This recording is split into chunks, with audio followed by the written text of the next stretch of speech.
And we are live! Welcome everybody to another episode of the Midweek Mix-Up Weekend Edition. Hope everybody is good. A little bit of a lag going on here, but I think we should pretty easily clarify that and fix it up. Hope everybody is well. Hope everyone's going good. Hope you're having a great weekend. We seem to have picked up a bit. There we go. Sweet, no more lag. Happy days. Yes, welcome everybody to another episode of the Weekend Edition with myself, the WandrinDutch, and of course my awesome co-host, the General C. How are you doing today, brother? Hello. What you been up to? Yep, I'm doing good. Did a late night stream last night. Played Metal Hellsinger and beat Metal Hellsinger live on stream. So it was like a 4-hour stream. I think I beat it in like 3.5 hours ish, something like that. Such a good game, but we're going to get into that momentarily. Been playing a lot of Destiny 2 as well, as I've speaked about in previous episodes of the show. Really getting into that. Probably going to pick the content up for that very soon. It's pretty much what I've been playing this week. Awesome stuff. And yes, much like yourself, I have been playing Metal Hellsinger as well, and completed at the same time as you, pretty much same night. I also finished it off. We're going to be doing a live review of Metal Hellsinger today. Afterwards as well, that review will go up separately as a separate video onto the channel. But yes, we're going to be doing that review live. So that should be awesome. We're also going to be discussing, of course, the big topic today, which came out of the blue, and that is the absolutely huge GTA 6 leaks that will have a detrimental effect to that development. We will be covering some of the best news that come out of TGS, Sony State of Play, Nintendo Direct as well. Of course, we'll be covering off my impressions and thoughts on Cyberpunk Edge Runners so far, and of course our thoughts on the latest episodes of Rings of Power, Lord of the Rings on Amazon. I'm finally fully caught up. Finally fully caught up. not with Cyberpunk. No, I haven't watched all of that. I've only seen the first episode. But yes, it should be absolutely awesome. A lot of awesome games coming onto Game Pass at the minute. There's a few I need to dive into. I have to say though, watching Edge Runners makes me want to go play Cyberpunk again, and I didn't really need that right now because there's so many games I need to play. But to be honest, I've been itching to play it again, and it's probably going to do the same for me once I finish this season. Yeah, which I'll probably do tonight, to be honest. They're only short episodes, like 25-ish minutes long. So, yeah, breeze through that in no time. 100%. Like, I got up to 6 or 7 or something today. And I didn't realise, but it just, like, one after another, and I was like, yeah, this is cool. I want to keep watching. But we'll discuss that a little bit more later on. Quick shout out to Silent Cypher, who's been a Mix-Up Crew member, channel member, for 6 months now. He says, Dutch and Jen for the win, the best place to hang out on a Sunday afternoon. Thank you very much there, Cypher. Thank you for the continued support as well. Yes, we are going to do a live review of Metal Hellsinger. So, buckle yourselves up. We're going to have some fun here. Let's get into it.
Hello and welcome to a special segment on this weekend edition. We're doing a full game review of Metal Hellsinger. Both myself and the General C have played the awesome Metal Hellsinger all the way through to its completion. General C, in fact, played the entire game yesterday in one sitting.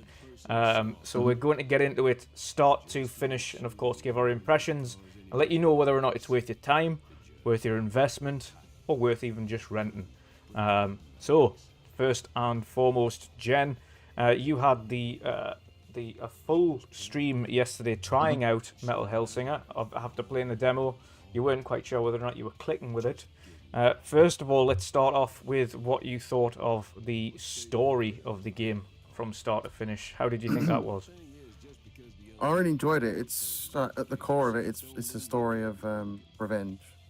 The character, the unknown, is trying to get her voice back from the judged or judge. I think the character's name is. And that was really interesting. And you also have a character along your way that narrates that, called Paz, and he is voiced by Troy Baker himself. I wasn't actually sure if it was Troy Baker or someone trying to do their best Troy Baker impression, and it actually turned out to be Troy Baker. So I was really surprised with that.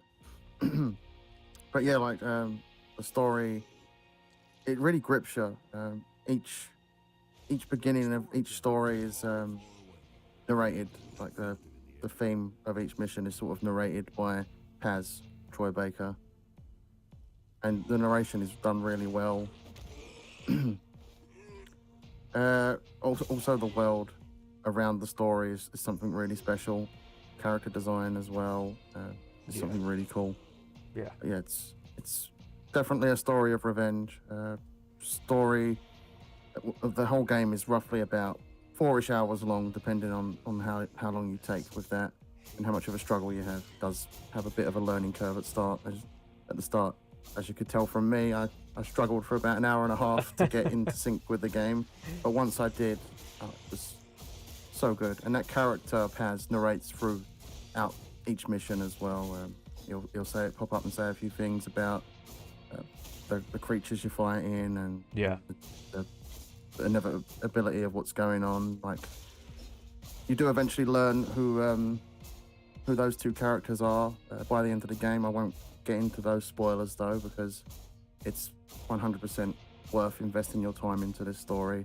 Yeah. It's a short game, so you're not going to have like a dragged out story. Everything is wrapped up pretty well, and there is also an after credits scene that could be pointing towards maybe some DLC or a sequel. Fingers crossed. Fingers crossed. Yeah, the story for me, like you say, it was well put together. Pretty simple. Of course, being the Hellsinger. So essentially, you are the voice of Hell, being able to sing all of these melodies and tracks and things like that. And your voice is taken away by the, as you'll find out in the game, by the judge, the red judge and all of its aspects, and also from the gods. They essentially team up together to take your voice away. As the story unfolds, of course, close to the end of the game, you understand that there was a little bit more to it than just taking your voice away, and there was a reason for it in the first place. But the way the game is narrated throughout, as you mentioned, from Paz, who was played by Troy Baker, was really good. It reminded me of the narration from Bastion. If anybody's played the game, the indie game Bastion, it reminded me very much of that. Now, I don't know if Troy Baker did the narration for that as well, but it sounded like exactly the same person. If it isn't, then that's exactly what it sounds like, but it's brilliant because I love it that way. But not only do you get these kind of narrations in between the levels, you get them before the level, you get them just at the end of the level, and even with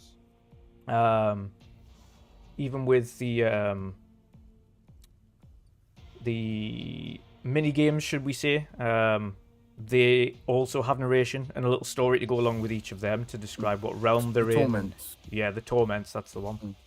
I've not played many of them. I think I only played one on stream. Yeah. 100% will be going back and playing those though, because they look like a lot of fun. The one I played yesterday was a lot of fun. And very as tense. It's going, yeah. You lose your weapons in that one, so you lose your pistols first, then your shotgun, and then your sword. And basically, it ends if you don't kill the targets you're supposed to kill. Yeah, in the set time. It's really awesome. But yes, the story it's short, sweet. It is, like you say, a story of revenge, but there's a little bit more to it when you get to the end of the game as well. Overall, a good little story for an indie game. As Jen pointed out as well, it's not a massive game.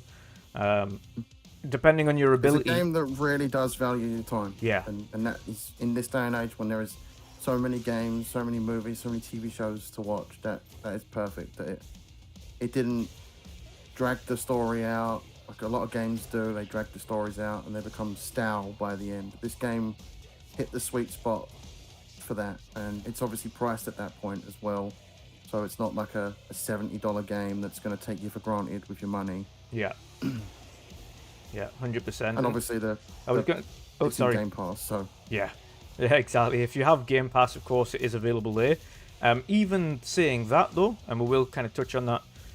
It is available on Game Pass, so everybody with a Game Pass subscription, you do have access to this now. So go out and enjoy it. Even when it subsequently leaves Game Pass in the future, which it will at some point.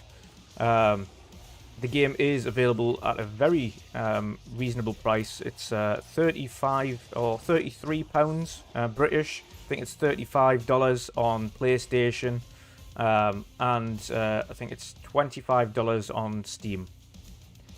So if you want to pick it up, that is the price. I think it's very reasonable for the amount of content you get. And the game and the soundtrack, we will get into the soundtrack a little bit further on because that is that needs to be spoken about. But one thing we will speak about first. It's also worth noting that it's on Game Pass PC as well. So if you have PC and you have Game Pass on PC, go check it out. Yeah, good shout. One thing we'll get into first though is I wouldn't say accessibility, but the ease of getting used to the game or how hard it can be. And the calibration. Now, thankfully, unlike the demo, the game has a calibration tool.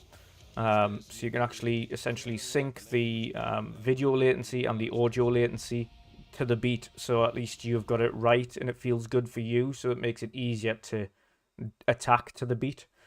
It can take a couple of goes to get it right, though. Other than that... Took me a little while. Yeah. There's also 3 difficulty options. You've got Lamb, you've got Goat, and what was the final one? I'm blanking on the final one. Beast. That's the one. Beast, Lamb, Goat, and Beast. So, of course, Lamb is going to be a bit more forgiving on the beat matching. Goat is not. And again, Beast, you pretty much have to be precise on the beat matching every time. You will get only 1 resurrection. Or allowed 1 resurrection. You only get 2 on Goat and you get 3 on Lamb. So depending on how many times you die, of course in the game you get an ability to resurrect, but you do lose your souls or whatever it is, your points essentially. You have to sacrifice a certain amount of points, and depending on what difficulty level you are, depends how much points you sacrifice from your overall score at the end. But how did you find the calibration tool? I was kind of in a rush at first, so because I just wanted to get into the game. Yeah. So I didn't really focus on the calibration, but then I took a moment to get that right. And I would 100% recommend you get that right first. Don't be like me and rush into things because you just want to get to the game, the meat and the potatoes of it. Yeah. Take that moment, get your calibration right, because it'll be so much more fun when you get that right. The timings will sync up. It'll get you used to hearing expecting the beats and your visual cues as well, because there's arrows that come along the screen. Each side is sort of like in the middle of the screen, they're coming along. They're also your visual sort of prompts when to press the button. Yeah. But you also got your audio prompts with the beat of the music. Yeah. And personally, really I was going to say, personally, I'd recommend, and you recommended this as well, but recommend you wear headphones for this. It's going to be a lot easier to do the beat matching. Needed. I will say, I got up this morning, I played this on my Series X in the living room. I didn't have headphones on, and it was a lot harder to sync up with the beat because obviously you're not hearing the music in your ears. It's not as clear. So yeah, get yourself some headphones on when you play this. Yeah, 100%. And I was saying this to Jen as well when he was streaming it yesterday. I said, try and not focus on the lines in the middle, because when you get too focused on the lines, then you start missing the beat. And if you just listen for the beat, then your attacks are like on point.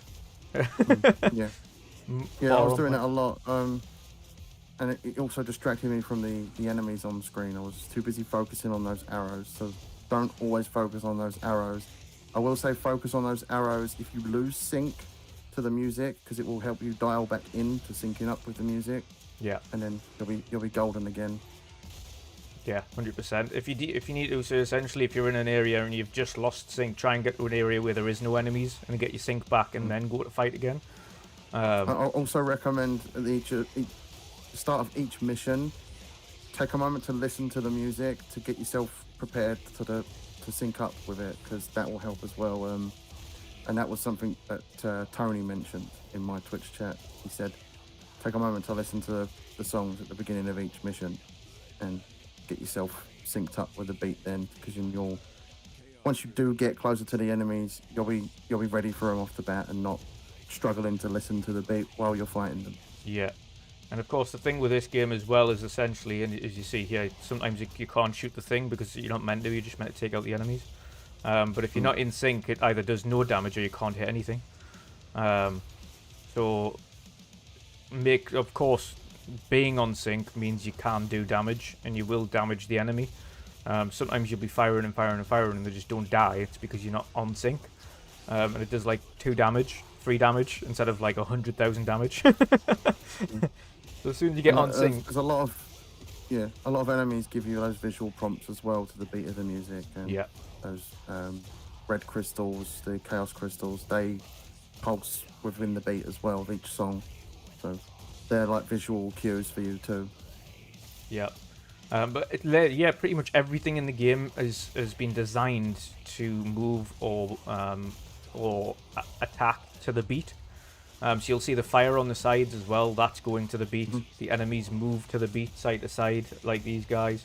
Some of them will have shockwave attacks and they'll go to the beat. I think even like the pickups that boost your times up to 16, they also move in the beat as well. Yeah, and for the special attacks, as you saw there as well, with the right stick, that's also at the beat, so you have to make sure you do that at the beat. The reload, of course, you get quick reloads if you hit it on the beat. You don't get any quick reload if you don't. So everything is designed to work around doing things to the beat, and it does when it works well. You get really into a good loop.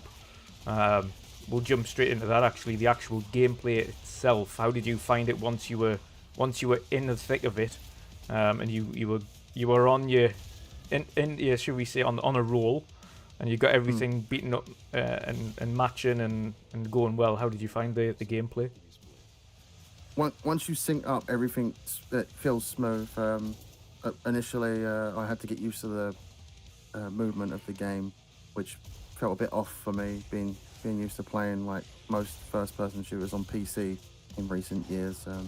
Switching back to a controller was a bit of pain to get used to the speed of the movement. Probably could have done with adjusting that sensitivity myself. Yeah. So that's something I would recommend as well. Don't be an idiot like me. Get your sensitivity dialed in to where you're feeling comfortable. Yeah, it felt really fast, fluid. Once you synced up and you were hitting the shots and jumping around and dashing as well, everything just felt perfect. And then to add the music onto that, it really helps you as well with your movement, and you'll find yourself headbanging as well, and you're just in full sync like with the game at that point. And it was a really special feeling, because I've never played any rhythm like game like this before. Yeah. And it just felt unique and stand out. Yeah, it's the one thing I found as well. Like it's once you've got into like not just the rhythm, but as soon as you've kind of got into it really, and you're going with the music and you start to headbang and things like that, and you've got your sync going and everything's working for you, and you're jumping around like a madman and dodging left to right, and everything just feels you feel like a badass. When you're in sync, feel so much better. Than if you lose sync. There will be moments if you get frustrated with games where you lose sync, but as long as you keep your cool, you'll get back into sync pretty quick. Yeah, you feel like an absolute badass when everything's going the way you need it to, and enemies are dropping left, right, and center. You'd feel like it's going insane, and the music's pumping, and when you get into 16 times multiplier, the vocals kick in and all the different instruments. So at 2 times So you've good. got like the basic melody. At 4 times a little bit of the guitar kicks in. At 8 times you got like the kind of guitar riff starts to kick in, and then at 16 times the vocal and everything kicks in. And then when that starts to go down, you're like, oh no, don't want it to no, go. quickly. So you're like struggling to try and get it back. Yeah, Like, insane. moving on to the weapons gameplay wise, though. Yeah. Didn't really go much on the shotgun. It was okay, but once you get those revolvers, it becomes perfect. The revolvers are amazing. Again, unlocking the crossbow. Didn't really use that too much. I went straight back to the revolvers because I was like, no, this doesn't feel right. Yeah. I think I need a bit more practice with those weapons before I get proper used to them. But yeah, the revolvers, remembering them from the demo, I just loved using them in the demo, and I was like, these are going to be my main weapon throughout the game, and they were. I didn't really use any of the other weapons apart from the sword from time to time with specific enemy types that are a bit infuriating with the guns. Yeah. It was definitely, for me, as same as yourself, like I found the sword to be nearly useless. Like it was impossible to get it to the beat no matter how much I tried. I don't know what it was about it. It just didn't feel right, and I couldn't get it to the beat. The shotgun though, I did every like 2 beats, and that's the way I figured out how to use the shotgun. So instead of just trying to like shoot every beat, because the shotgun's slower, it was like ding ding ch, ding ding ch, ding ding ch. So then it was like every 2 beats instead of every beat, which you can do with the pistols. So, once you've got that on, and in the shotgun, which can deal like multiple damage to a couple of enemies, and you've got the shotgun, and you can quickly switch to the pistols, and you can go a little bit quicker with the pistols, and because you've got 2 of them, so it's a lot easier to do that. It didn't feel like I it think was I'm just biased. They're revolvers. I love anything to do with revolvers. Yeah, 100%. I ended up using them more. And of course, each one of these weapons, which is also another bonus, has an ultimate attack. So of course, the shotgun has like essentially like a big projectile that does like massive damage to everything that's in its path. The pistols, the revolvers, are awesome. You get like a duplicate version of you that stands there, doesn't get damaged, and just keeps attacking everything. It also helps sort of like keep your multiplier a up. sentry turret type thing. Like, Yeah. Place it down and it'll do a lot of damage to enemies, giving you a chance to press the right stick and maybe regenerate some health. Yeah. For killing an enemy. Yeah. And it's like I say, the good thing about that, of course, is it keeps the multiplier up. So when it's attacking, it's keeping the 16 times going when you're trying to do damage to other things, or if you're plonked down in a boss fight, like just jumped into on screen there, for one of the aspects, you can chuck it down. It'll take care of all the little minions whilst you keep attacking the big boss. So it's really handy. And every weapon has them. Now there's a few more weapons, of course. So you've got as the skull, which fires a singular round of kind of fireball. It also has a lightning attack that rains down lightning on the enemies. I didn't actually use that, to be honest. You tend to find once you've got your favorite weapons, you stick to them all the way through the game because you've got used to being in sync. You also get there is a crossbow that you get, which again fires explosive rounds. I'm not sure on the special attack for that. I didn't actually end up using that. And of course, the final one. Once. I think it was like electrifying sort of stuff. I might be wrong there though. Right. It was only the one time. I think I did it by accident, so yeah, it wasn't like I intentionally did it. Yeah, that's fair. And the last one, which I didn't use at all, was the 2 kind of scepters that you get. And I just don't know. Like again, didn't feel right. Like trying to do a hack and slash to the beat didn't work. It just I will say that threw me off as well. Switching back to those, they were like a melee weapon. Yeah, I didn't get on with them. Like a lot of the weapons in this game, I ended up switching back to the revolvers just because it's easier to keep them to the beat with the revolvers. Yeah, 100%. But overall, of course, there is a weapon for everybody. You might find that you you do really well with the sides or the sword. You might find you do well with a crossbow. But for me and Jen, we've both found it's at least pistols is the primary and shotgun is secondary. And I think we're just gonna stay like that. But yeah, there is an achievement for killing the boss with melee, but you can just shoot that boss up until the last hit and then hit it with melee. Yes. To get that, and it still unlocks because that's what I did last night on stream. Yeah. It worked perfectly. 100%, 100%. And of course, I think you unlocked them all at about halfway through the game, so you've unlocked all your weapons by that point. So that's about 2 hours in, hour and a half, 2 hours into the game. The levels are about 15-20 minutes long each, so they're not super long. Yeah. Nice length. Around about that length, yeah. And to be fair, I would say as well of that, and everybody that's gonna play the game, the length of the levels is right because it's that intense when you get going, and there's that many things happening on screen, and you need to focus that much on the beat, and shooting to the beat and dodging and trying to attack. That I think if it was really long and they were like Doom style levels with like 30-40 minutes long, I think you'd be super tired. Oh, you get sweaty hands as well, and like I think it was the final mission. Like, I got hand cramp almost through most of that mission. Yeah. So like by the end of it, I was like shaking my hand up in the air to uncramp my hand. Yeah.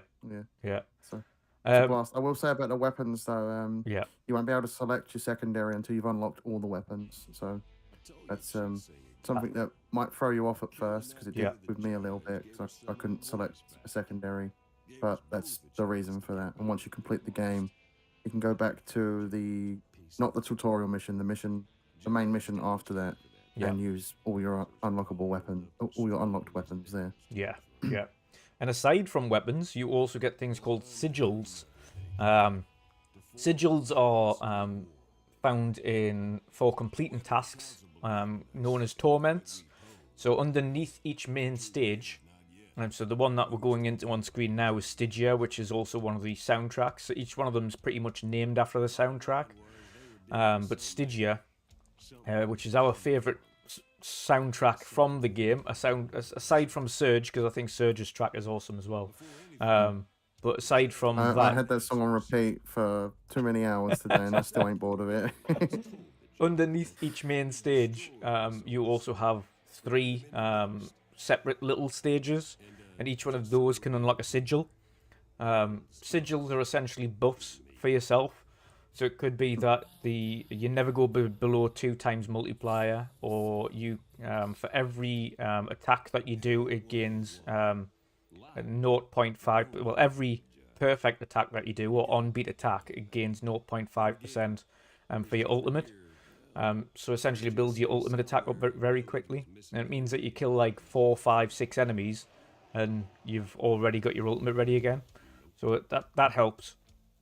But there's a load. I've only unlocked the one because I only did the one torment, and I haven't actually used that yet because I only played it the one time this morning.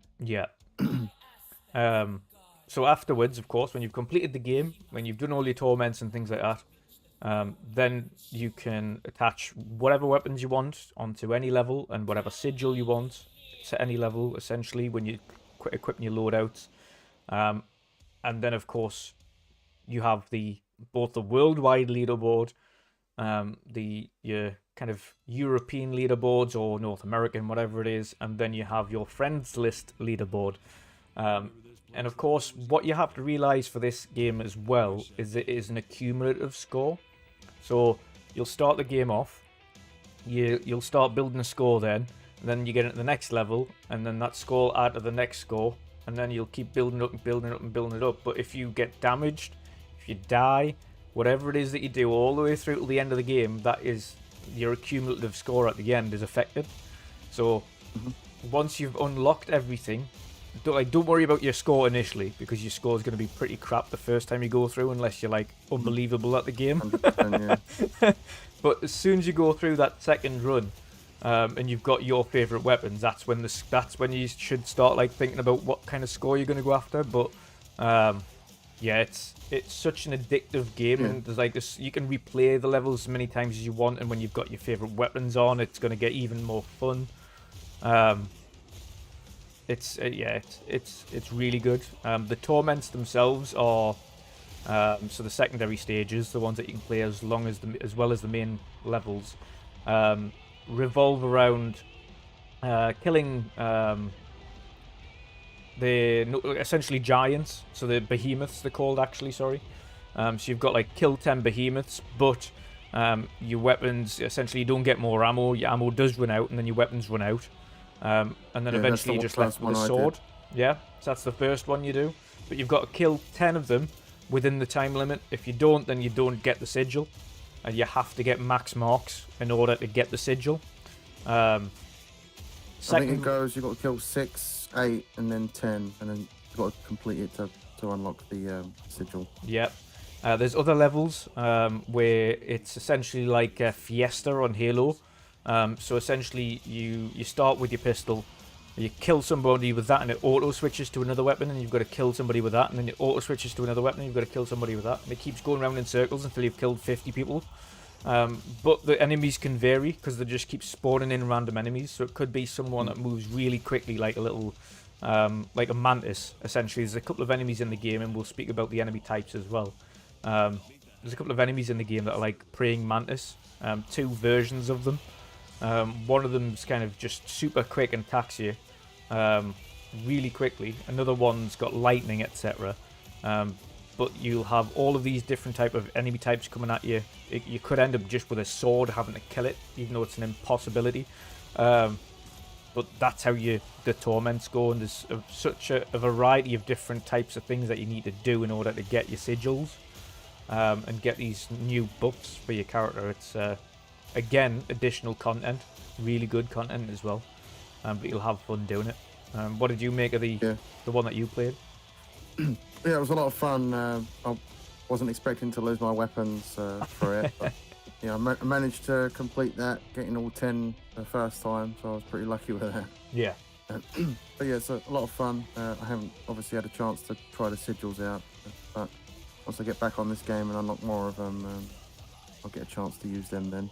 Yeah, 100%. 100%. Next, I think we'll dive into character types, the artwork, or character art, and the boss types as well. We both mentioned this, of course, aside from the fact that they've designed it in a way where the enemies move to the beat, essentially, which is also awesome. It creates a little bit more kind of involvement in the game as well, where kind of everything feels like it's working together in harmony to make this awesome experience. The actual enemy designs are also awesome, as well as the characters. Of course, the lead character, the female known as Unknown, is who you play. Obviously, you've lost your voice and you're fighting to get it back. But the design work that they've done around both the lead character, the enemy types, and the bosses as well, specifically the final boss, which is absolutely badass, is phenomenal. What did you make of the kind of character designs and things? So many different enemy types in this. Like, you've got the starting ones, which are called marionettes. The basic, really easy to handle, easy to deal with. Yeah, like cannon fodder. In difficulty, there's ones with like they fire projectiles at you. I think they're called cambions, and then you've got the behemoths, which are the tall, like, things that sort of leap and jump at you with a sword. And then you have like a different variation of that behemoth. Yeah, comes into the game later. You've got the stalker things, which you mentioned, a bit like praying mantises that are really fast, and then there's like another alternate version of that shoots like electric stuff at the ground near you. And you've got these like flying bugs as well that spit acid. So there's loads of different like variations, and most of the enemies all do different things. Yeah. To keep you on your toes, basically. Stay out of the acid if you get acid spat at you. Same with the electric. The boss battles were pretty interesting as well, because each of the aspects slightly handled different. Yes. And as you get further into the game, there's a really cool one where it's sort of like that cup game where you've got 3 cups on the table, and there's a ball in one cup, and you've got to keep track of where that cup is moving. Yeah. Basically, because 2 of them are just decoys, and they can do damage to you, but you can't do damage to them. You can only do damage to that one that you need to keep track of. And I really liked that. That was probably one of my favourite of the sub-boss battles. Yes. Yeah. And then you've obviously got the big boss battle at the end. Won't go into too many details on that. But big boss battle is an understatement. It's quite the boss battle. It'll require you to move around a lot, go up high, go down low. And you're also accompanied by a great track featuring Surge from System of a Down, and that just makes that boss battle so much better. Yeah, it was brilliant. I also like the introduction of the angels into the game as well. That's not something I'd expected. I almost forgot about the angels. Yeah. So you've got essentially angels. They're not fallen angels. They're actually angels to essentially that come and help you come and help Hell stop you from getting your voice back. But their designs are awesome as well. Sort of light beams that like ethereal light beams that are obviously like based around those heavenly type of beings and their powers of light. Yeah, it's absolutely awesome. And again, I think it's just the design and the thought of each of them, and the fact that every one of them has different kinds of attacks. So of course you'll see them on screen. You'll see these little guys dodging around. They're like cannon fodder essentially. They don't really do much. They've got to get really up close and personal to do any damage to you. But obviously they never get that close because they don't move quick enough. Should we say? They just flop their arms at you. The next guys up have got like cannon arms that kind of fling grenade type of things at you. And then there's a shielded version of them, which can be a bit of the shielded one. Yeah, shielded one is a pain in the arse. Dance around them. Yeah, and shoot them. Like they have their like arm that comes up by the side of the shield, and that's one of their weak points. But definitely recommend not staying still around those, because you really need to dart around and try and get around them to kill them. Yeah, getting up close and personal with the shield guys is definitely the best course of action. I will say, when they're on their own, they're not as bad, and it's pretty easy to deal with them with the sword. But again, it's harder to keep into the debate with the sword. Yeah, yeah, completely agree. Completely agree. But overall, enemy types, character types, they're both really well designed. A lot of you've got to think of a different way to kind of kill each of them. Yes, you've got to, of course, all you're doing is shooting your weapon, but you've got to think of how to move and where to move and how to get dance around them and things like that. You can't stand still for some of them. You've got to move. You've got to keep moving, otherwise you will die. Yeah, that's definitely the aim of the game, is not to stay still, because you will get overwhelmed with the amount of enemies that will be coming at you.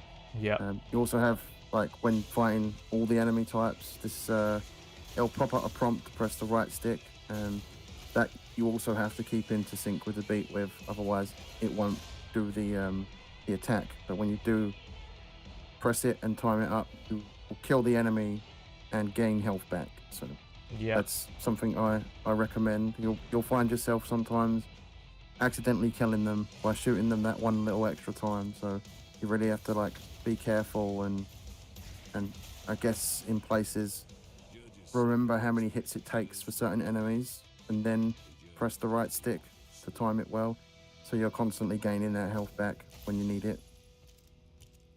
And that comes in handy within the boss fights as well, doing that. Yeah. 100%. 100%. It's absolutely brilliant. The next thing I kind of want to dive into here as well is the actual world designs. Now, I thought the world designs were absolutely brilliant. Of course, they're not overly large. They're pretty linear designs, but the designs of the worlds are beautiful. Again, artistically really well done. What did you make of them? Yeah, I really liked them. They're called hells. Each hell is designed slightly different from the next. There's one that's got like pyramids floating around, like broken pyramids, and then Stygia is sort of like a broken cityscape hell. They all sort of stand out. Each aspect is also like designed to fit that hell, so they will slightly look different in their variations. Their attacks become slightly different as well.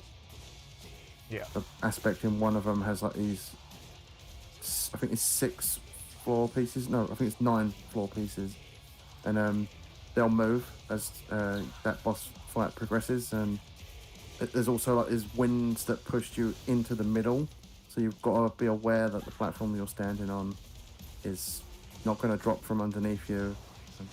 And that's a pretty fun boss battle. But yeah, the world design is really unique.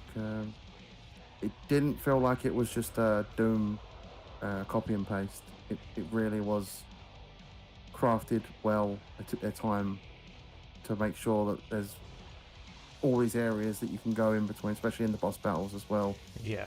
They're like safe spaces where you ain't gonna get hit. You can dodge behind and stuff like that. So and that's, you tend to find is, I was going to say, the further you get with some of the bosses, the less safe space you have.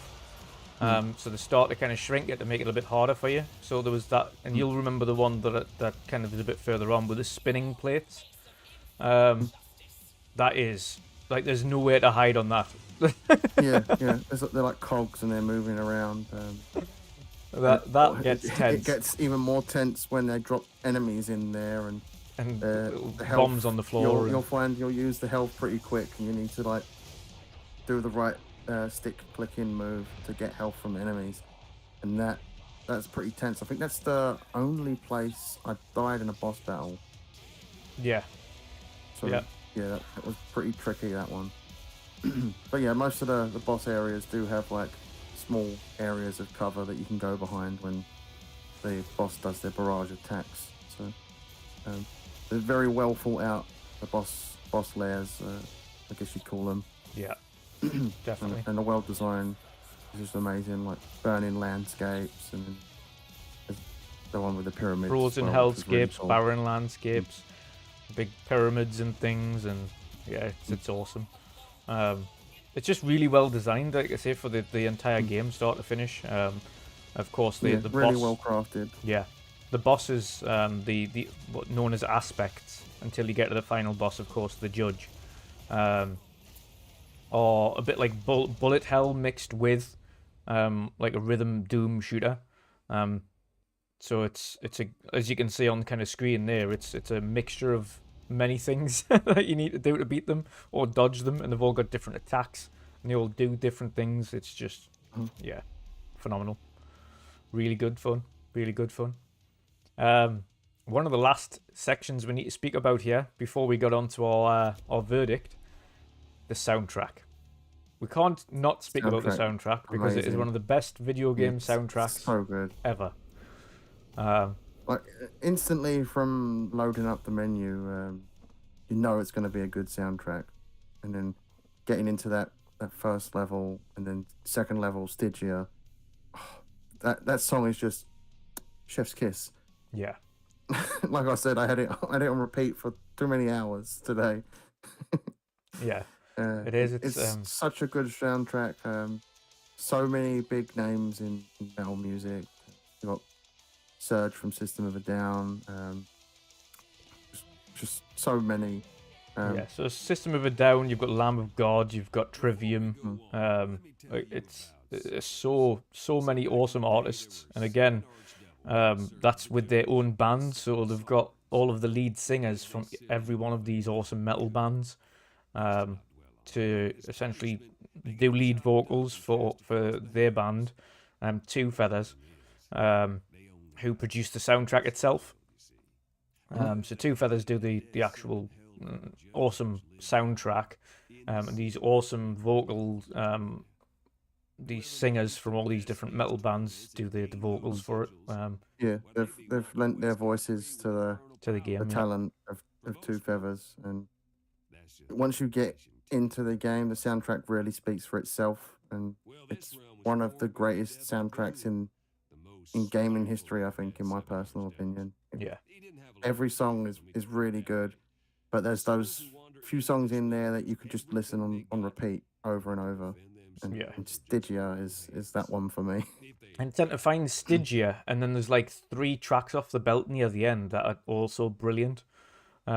You've got Stygia, which is the main one, and that one on repeat all the time. Of course, you've got the very finale, so the very final boss battle. You've got Surge with No Tomorrow. Yeah, that song's No Tomorrow, and just before that, I think you've got Trivium and Soilwork. I think they both do the tracks just before that, and both of them are awesome as well. But really, the soundtrack start to finish is just phenomenal. And it just makes you feel more of a badass as well, all the way through. It's definitely a soundtrack that gets you pumped up. I can imagine a lot of people are going to throw this into like gym mix and just go work out. 100%. It's like I say, it's not even just a case of it being a game soundtrack now. Like, it is an actual full album. Like, there's only like 8 stages in the game, and you think there's only going to be 8 songs, but there isn't. There's about 14, 15 tracks altogether that you unlock, because the final some stage... of the some of the stages have a couple of songs. Yeah. So it'll go, you'll have the full stage, and then you'll get the boss battle, and that has a different track again. So like I said, the last boss battle, I think you start with maybe Trivium, a Lamb of God or something for the main stage, and then Surge kicks in with obviously with his track for the actual final fight. But you can go into it afterwards. 15 tracks in the album. Yeah. So you can go into it in the music in the menus afterwards at the top. You go into the credits section essentially, and you can literally play the album start to finish.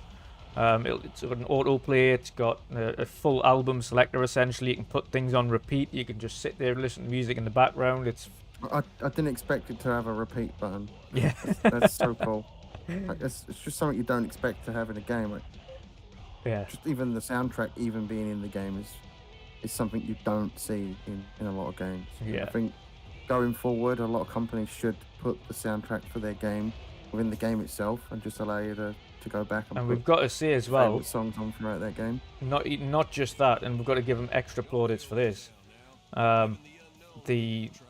They've went out of their way to ensure that both the game, the soundtrack, everything, the soundtrack specifically is copyright free essentially. So you can go out, you can stream it as much as you like, you can do videos on it as much as you like, and you'll never get flagged if you're a streamer.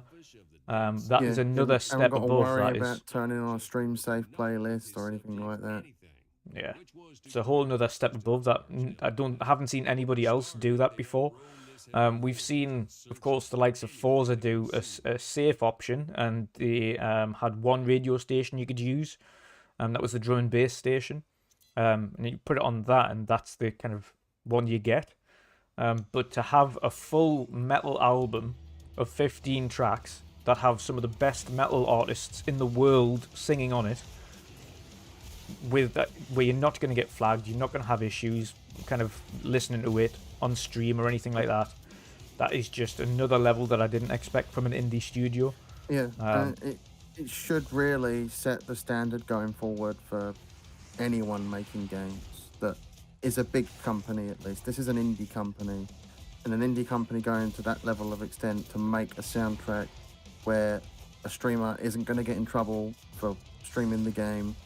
They're going to feel safe knowing that they can stream the game from start to finish in one sitting, listening to the entire soundtrack, and they're not going to get 100 DMCA strikes or something like that. Yeah. It should really set the tone going forward in the gaming industry, that we've got people that are going to stream our games, help us advertise our games. We need a playlist for that type of content that is decent, and this really is one of the best soundtracks ever, and you wouldn't expect it from an indie company. No, not at all. Not at all. Absolutely phenomenal. But with that, we'll get into our final verdicts. For me, it is a must play, especially for metalheads. If you love metal music and you love shooters in general, no doubt if you're a true connoisseur of metal music, you'll already have the ability to kind of tap to the beat, or know how to head bop to the beat or anything like that. So it'll come second nature once you've kind of got it. Once you realise it's just doing what you do with your head to the beat, with your finger on the trigger, you'll notice you'll be able to play that game pretty well. But to me, it's an absolute must play. Whether that's purchasing it, whether it's playing it on Game Pass, or anything in between, it's definitely recommended. I would say as well, it's it's also, I think, having a shorter full playthrough time benefits the game as well, because it's not like you have to invest all of your time into it, but you'll tend to find you'll probably end up placing more time into the game than you need to complete it anyway. There's so much to do. There's so many times you can go back and try and beat your higher scores. Overall, yeah, absolute must play from me, and highly recommend it. What about yourself? I would say it's a highly recommended must play from me as well. If I was still doing my pass or play series, it would get a high must play recommendation from me. There's value for money in this game as well. Value for your time. It's not, like I said, one of them games that is dragged out to like 20 plus hours that becomes stale by the end of the game. It really treasures the gamer that's playing the game and the time. Again, I would recommend, if you're getting into this, don't do what I did and rush the calibration just to get into the game, because you'll have a bad time initially. Take those few minutes to take the time, get the calibration right, get your sensitivity right, and you'll get into this game and you'll really enjoy it. But for me, I struggled for the first hour, maybe a bit, to get into sync with the game. But once you do get into sync, it's just chef's kiss. It's perfect. Yeah, 100%, 100%. So yes, final I thoughts. was left wanting more. Wanting more. Even though I sat there for 4 hours on stream playing the game, I was left wanting more. I could have easily sat there for another 2+ hours playing more of this. Yeah. And I hope there is DLC, or I hope there is a sequel in the works, because I can see myself playing a lot more of this. And who knows, they could get on the next the next one in terms of artists. Yeah, it is a really great fun game. I didn't actually have any bugs or anything with it. Come to think of it, there was no bugs. I'll tell a lie, I did have one. It was one of the behemoths. It was kind of glitching out. Didn't know what he was doing. That was it. That was the only thing. Yeah. I had. All in all, yeah, really good fun. Highly recommend playing it. Of course, pick it up if you want to or not. You can play it, like I say, on PC Game Pass or Xbox Game Pass. It's available on PlayStation 4 and Steam, as well as PlayStation 5 and Series consoles and previous gen consoles. Again, for the price of $25 or £25 on Steam, 33 pounds or $35 on console, or again as part of Game Pass for PC and Xbox. But highly recommend it. I hope you enjoyed this review, of course. But thank you for watching.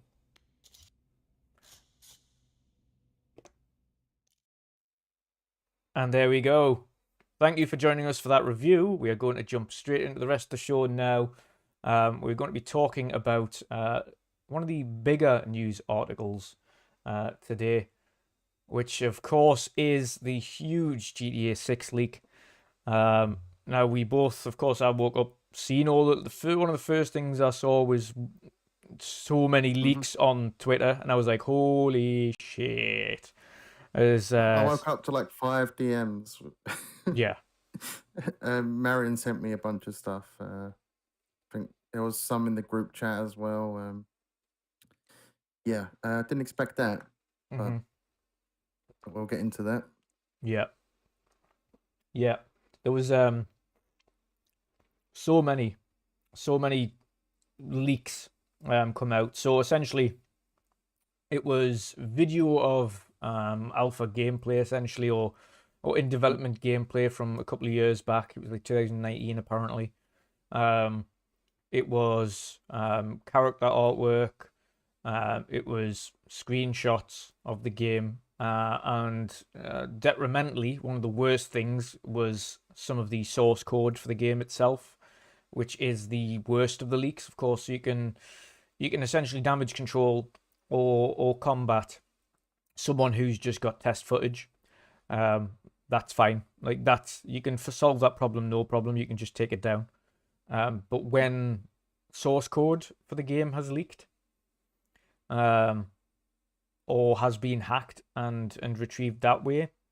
That detrimentally affects the game and how the game is created, and going forward will most definitely create delays for the game in the studio. They'll have to recode everything. They'll have to go back and strip loads of code out from all the stuff that's leaked, and go through it again.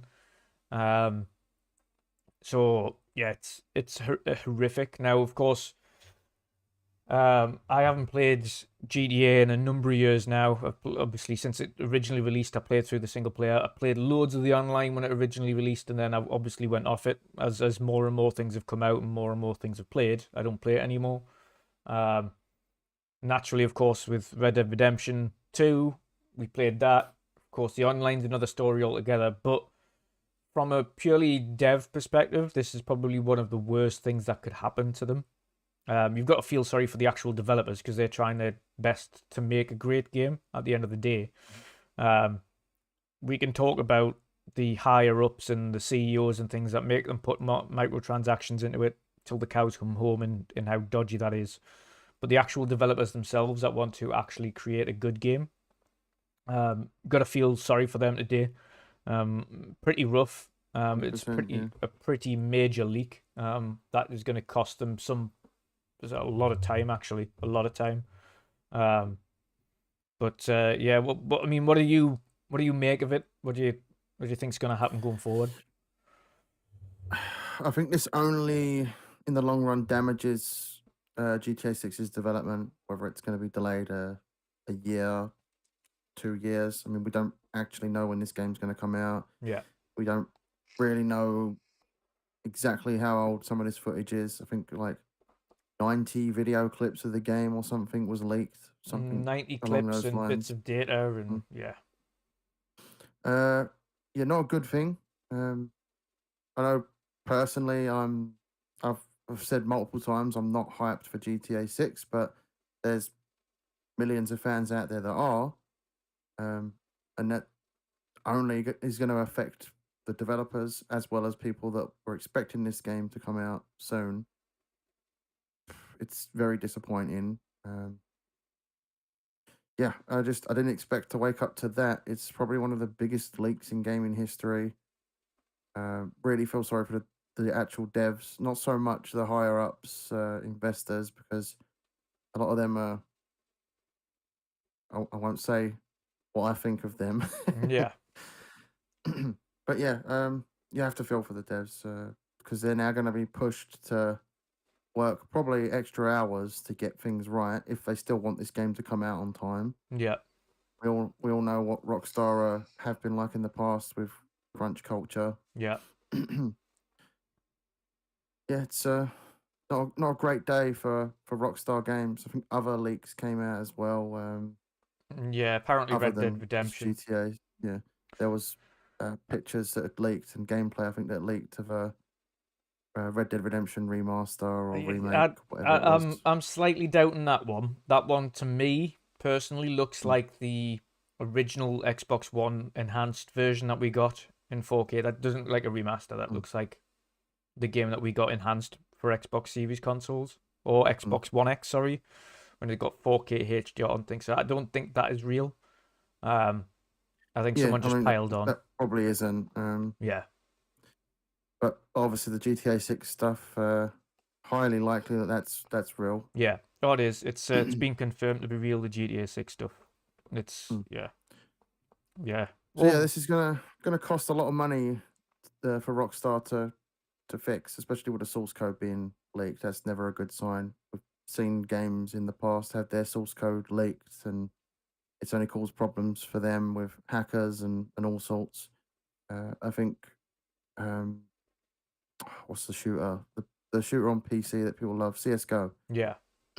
That source code leaked before. Team Fortress 2's source code leaked before, and it caused nothing but problems for those companies. And some of the stuff for that still hasn't been fixed to this day. So, yeah. Well, the funny thing is, though, CSGO was built from Half-Life. Because modders. yeah.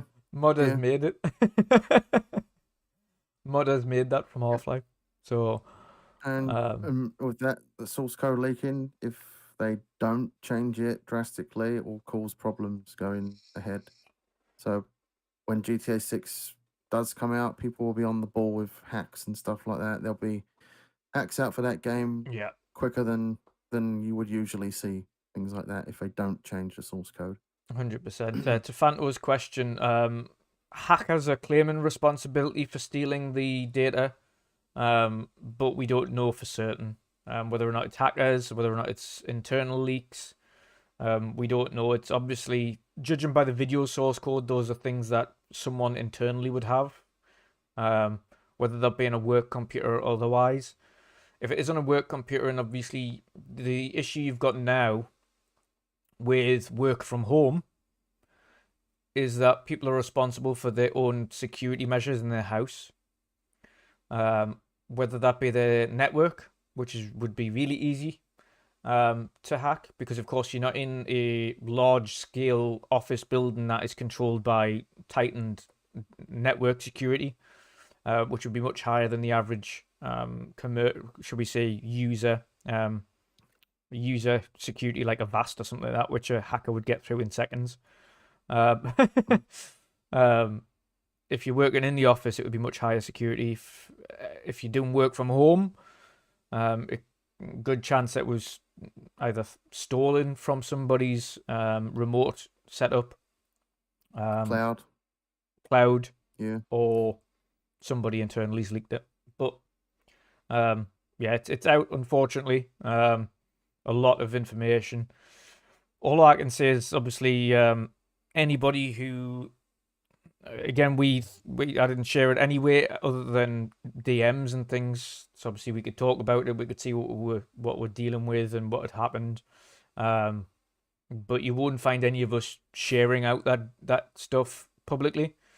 And anybody who wants to share that stuff out publicly as well, just know that Rockstar will have a field day with you. It will be taken down by force, and you've got a good chance of having some serious repercussions if you're one of the original people to share that leaked info as well. So don't do it. Don't share it if you can. Try and avoid sharing you're highly the stuff. likely going to get your social media account banned. So yeah. If you're going to share anything, DM it to somebody, but do not tweet it out to anybody else. But yeah, the only people, and again I say this for anybody who did want to get pipped to the post and leak it all over Twitter and things, it was you did it for likes. There is no benefit that comes out of this. All it does is create further problems for the studio. If you really wanted GTA 6, you're one of the people that shared out these leaks, you are the reason that game's going to have issues now. You're part of the problem. Yeah. So you've only got yourselves to blame if you're wondering why GTA 6 is now going to take an extra year or two to come out. So, yes. It's disappointing, but like I said, I'm not really that bothered about GTA 6. I've been quite vocal that I don't really care too much about GTA 6 in the past. I fully expect that game to have live services out there, in all variations of that game's, whether it be single player or multiplayer. I fully expect them to take full advantage of people with the live service. So I can't get excited for a game that's going to be a heavy live service experience. Well, as we've seen, when there is two different games, and we can see what they've done with a game that they can monetize, and we've seen what they do to a game that they can't monetize. So they monetized the living death out of GTA, but it was also to a point where you could actually earn everything in that by doing missions. They couldn't figure out a way to completely or properly monetize Red Dead Redemption Online, so they shut it down. Yep, and that was really disappointing. I really loved Red Dead Redemption 2, and the multiplayer could have been something special, but they knew full well they couldn't come up with any ideas to monetize that game, and they could have done if they just took the time. They could have leaned into mystical elements around folklore and all that around those Yeah. times in the Western period. Well, even if you have a look at the Native did 'em- Americans and their mysticisms and their beliefs and Mm. things that they could have included within that. They could have done Undead Nightmare online or anything like that to a big degree, and it could have been something special, but they couldn't be bothered because it was too much more effort for them. Yeah. When GTA Online was so much more easy to just make content for and milk the people that are playing that game still to this day that still buy shark cards and all those microtransactions. I mean, they even made a subscription service for GTA Online Yeah. many years later. Like it was last year, I think that came out. Yeah. So yeah, that goes to show where their priorities lie. They care more about live service than just making a great game. Yep. Completely. But yes, it's highly unfortunate. Again, feel for the developers. That's not what you wanted on a weekend. Specifically, I can only imagine the lawyers from Rockstar now trying to just enjoy the Sunday afternoon, waking up to that and thinking, "Oh, for fuck's sake, we're going to be busy today." Probably all on a nice day off. It's a nice Sunday day off, kicking their feet up, and then the Boom. boss has rung them up. You've got to come in, fix this now. The source code is leaked. And then Source code data, 90 videos. Like, this is overtime. it's the largest leak in video game history. Nothing of this size has leaked. Specifically, when we're talking the size of the IP as well, this is Grand Theft Auto. Like, as much as people might like or dislike it, it is the second highest selling game, I think, or third highest selling game of all time, behind Minecraft and Tetris. I might not be a fan of GTA in this day and age, but there's millions out there that are, and still are to this day. There's millions play the game. Yeah, mostly the developers. Yeah, I would say just as many people play Minecraft as they do GTA. GTA is that big, and people do, especially on PC. You've got role playing where people are like cops, and other people are just regular pedestrians and things like that. They've got like these weird role player servers. It's huge. Yeah, I've seen some of that. When the role play was at its peak, there was big streamers all involved in it on Twitch. Like the biggest streamers were streaming that. It made GTA popular again. Yep. Doing all that role play stuff, and it's still popular now. You still see loads of people doing that GTA role play streams and such. Yep. It's just like I say, it's just a damn shame for the developers, but hopefully it gets resolved sooner rather than later. Again, for all those that were part of it and part of sharing out the leaks. Initially, the original people, not the people that have retweeted it, because it's not their fault, but the original people who thought it would be funny to post those leaks up after finding it on these random forums and spread it around the internet like wildfire, you are to blame for what will now likely be the inevitable delay of the game. So it's not me. It's not me that's affected. It's not Jen that's affected because we're not bothered. It's only the people that actually want to play the game and want GTA 6 it's that the are developers affected. I care about the most. So I couldn't care about anything else. If you're hyped for the game, I'm not worried about you. I'm more worried about the developers now that have to do double time at work because some jackass decided that they wanted to leak all this stuff. 100%. But yes, we'll get a little bit better news now.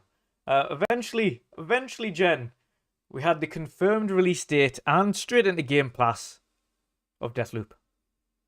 Woohoo! Eventually. I was beginning to lose hope that it was coming this year. I thought maybe Sony's contract goes further than a year with this, but yeah, we were all surprised come Tokyo Game Show Xbox event. It was the last thing shown at the event, and it's coming the 20th, right? So yes, 2 days time, is it? 2 days time, yeah. Tuesday. Really random day. Why do Xbox keep doing this? They always release their games on like random middle of the week days. Like, you want Forza Horizon? Great. Wednesday. I'm like, why? Why? Just release your games on a Friday, please. All of you. Release your games on a Friday so I can come home after work, full weekend. Terrific. Like, trying to play a game midweek after work is like, You get in, you Mm. have your food, you sit down, and you go, nah, not feeling Yeah, it. it's weird. A lot of the blockbuster games launch on a Friday because they want people sitting on that game the weekend. Yeah. So yeah, it don't make sense And they when keep that doing it. happens. It's But not they don't just do it like every now and again. Like I'm sure Forza released on like a Thursday or something stupid. I think I think it was a Starfield's releasing on a Wednesday or a friggin' Tuesday or Thursday. something as well. I think they're all releasing on these really random. Well, at least they were. It was going to. I think 11th November was like a Tuesday or something stupid. I Um, think the typical retail days for a game in the past that's had a launch date has usually been a Tuesday or a Friday. So yeah, it kind of makes sense, but at the same time, it don't because you'd expect Friday to be the most popular day because everyone's going to come home Friday. They got most people got the weekend off, so they're going to have the weekend to play the game. yep, But yeah, I'm looking forward to jumping in there. I hadn't got a chance to buy the game yet myself. I don't need to worry about that now. It's going into Game Pass, so I'll have that through my subscription. I'll be installing that as soon as possible. I'll likely stream some of that game, maybe on Thursday. yes, yeah. Yeah, I'm I'm definitely looking going to be forward to playing it. diving into that. 100%, definitely going to be playing it. I'm looking forward to playing it and seeing what it's all about. I Mm. was again like you. I was hesitant because I was thinking about picking it up on PC.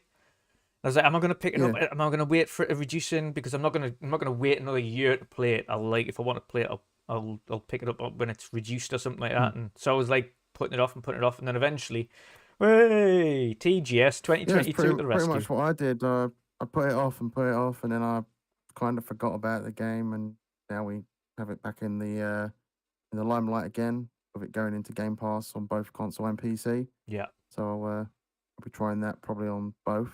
See what runs smoother. Probably stick with it on PC because it's just easier to stream yeah. a game on the PC than mess around and plug the console in and all that. Need to get you a little Series S for streaming. Yeah, yeah. Yeah, I will likely get a Series S. that's the only reason I've got one. It's literally the I'm in only no reason. rush for PlayStation 5 now, so Yeah, I might it's. just get a Series S instead. I was going to say the little Series S, an absolute beast. But it's perfect Mm. for streaming. It is. If someone's on a budget and they want to stream games, like I've got the monitor, laptop, Series S, all in this little desk here, and it's tiny enough to fit anywhere. It does exactly what you need. When you're streaming, you're not going to be outputting anything higher than 2K, depending on your internet connection. So you don't need a big beefy 4K Ultra PlayStation 5 or Series X because you're not going to be streaming in 4K. Yeah, There is no yeah. Well, requirement I for it. mean, I've got my um, Halo Series X plugged in to my capture card, Mm. and I don't get to use that in 120 FPS because the capture card's capped at 60. Exactly. And unless you're going to spend the same money you spent on the console on a capture card, you're not going to get 120 frames. So what's the point? I don't actually think there's any capture cards out that do true 4K yet anyway. So Nope. so what's the point in investing in a new capture card right now when there's none on the market that do true 4K Yeah. or true HDR and all that? So I will likely probably just get the Series S sometime soon. Yeah. Put that back in the house in my bedroom and make the most of the 4K TV I've got in my bedroom that Yes. is going to waste and not being used gaming wise. Yeah. Yeah. But yeah, it's other than that, there was a whole host of awesome announcements at TGS as well. There's one that I was just jumping into, but it was like 4 a.m. when you finished your stream. So I didn't actually get a chance to play it properly, but I'm going to be jumping into Nino Kuni. I turned that on. I've did a little save after the intro and things like that. But I really Yeah, need to that's get one into that that. I'm gonna install and give a try because Yeah, it's in Game Pass. and So I mean, the artwork on it looks phenomenal to me. It looks like an anime. Like it looks like an animated TV series, but it's been brought to life. Like the art style looks phenomenal. And I just can't wait to see what the story's about. I've heard really good things about it, and I really wanted a new JRPG. I've been mm, saying this for ages. I said if there's anything, and I said this the other week when we were speaking about what we wanted from TGS, and I specifically said I just want a new JRPG to play. I want something new mm. that we haven't had before. Um, Fanto, you're Yeah, right. It looks I'm like Studio Ghibli. personally, I don't play many JRPGs, but going in Game Pass, so it can't hurt trying them. Yeah, exactly, exactly. But there was a lot of awesome announcements that come off the back of TGS. But again, the vast majority are catered around people who love Japanese games or Japanese style games. But all in all, it was a lot to be happy about. I think it was probably one of the best, if not the best, showing at Tokyo Game Show from Xbox, from a Japanese perspective, which is the audience that we're targeting for a very long time. I think if you're a Japanese consumer now, and you're seeing all of the titles that they're bringing older, some of the older games that they're bringing to the console with confirmations like Ni no Kuni, that Revenant Kingdom, I think it's called, Revenant Kingdom 2, is going to be coming to the platform at launch next year and in Game Pass, is also a massive thing as well. I think, and they've kind of after interviews afterwards from Phil Spencer and Sarah Bond kind of confirmed, we've been speaking to quite a lot of Japanese developers. We've got a lot of them on board for new stuff next year, and even more stuff the year after. And kind of alluding to the fact that they're working with developers to create new IPs for them as well on Xbox. So I think it's overall a really big deal from Xbox this year. And I think it was a really great showing, even from somebody like me. Yeah, I've seen a lot of people say, I've not watched every Xbox Tokyo Game Show that's come before this, but I've heard a lot of people say it's the best game show in that neck of the woods from Xbox. So yeah, a lot of people patting Xbox on the back for that. I can see it being even bigger next year and the year after. Yeah. So it's only expanding in that region of the world. Obviously, the Xbox Series S is a massive seller over there. Oh, huge. Yeah. And people are going to be all over that with more games like this coming into Game Pass, especially in that region. Yeah. 100%. 100%. But yeah, loads of awesome announcements. Again, we also got at TGS a lot of awesome things that came from third parties that wasn't just directly connected to Xbox. So of course we got the confirmation that we've got Tekken 8 coming next year, as well as Street Fighter 6 coming next year as well. Both to the console again, thank God. So you've got a whole width of fighters to come out. That's good. Which is huge. And they're all looking really good. Not really my fighting Street Fighter games, looks phenomenal, mind. Even if you don't like that, they've got some kind of open world fighting section in that game. Yeah, and that's probably what's going to bring me into Street Fighter, that open world stuff, because it's something different. Yeah, and it also looks like they've got a character creation on Street Fighter. Did you notice that? Yeah, I think they have. Yeah, I guess it's something they probably incorporate because of that open world thing, to make people feel like they're more of a part of the game and the world. I can't wait to play that open world with my own character. And it looks like you can basically craft it to craft it to have the attacks of your favorite characters. So of course, naturally, my favorite character to use in Street Fighter is Ken. I've used Ken since the original Street Fighters all the way through up to Street Fighter 4. I didn't play 5 because my friend doesn't have a PlayStation, so it was pointless playing 5. And he's the one that I usually play it against, and have sparring matches things with. But we'll both be playing 6. It looks phenomenal. Glad they've got all the original characters back in again now. They've got a roster of 18 to start with, 18 characters, which is more than enough in my opinion. They've got all the original characters back. They've got a few new ones. And of course, this create your own character segment where you can kind of model it against a few of the characters that you love and have special abilities and things. And this like character hub. I think this is probably the most in-depth, feature-filled Street Fighter I've ever seen. Yeah, and that makes it even better, the fact that it's now back on multiple platforms and not just isolated to a PlayStation. Yeah, they made a huge mistake last gen putting it. Not only did they just only put it on PlayStation, but they released it in dribs and drabs. So I think they released the game as I don't know whether or not it was like a free to play initially or something like $10 or $20 or something. It was either stupid cheap or free, but then you had to buy the characters separately. And then they did it in like really slow dribs and drabs, and it was like, what on earth have you done to this game? Like Street Fighter was always just there. It was just, you got the game, all the characters and the stages were already in it. That's it. You play the game, have fun. But no, they wanted to go through this whole weird character season pass thing, and it was just stupid. Yeah, there we go. Phanto Certs. It came on PS Plus, but with no content. Didn't they do that with one of the Dead or Alive games as well? They basically made the entry game free to play, but you had to buy the like founders pack or something, and you got all the I starting think so. characters. I don't understand why that's become a thing where fighting games are piecemealing out content like that. It ends up being Seems dead on pretty arrival. I don't ridiculous. understand why they do it. Yeah. Most people install it, try out the free characters or the roster that rotates every week, and they don't bother buying it then at that point because the characters are essentially free. They just come back every week to try out the new characters. Most people at that point don't care.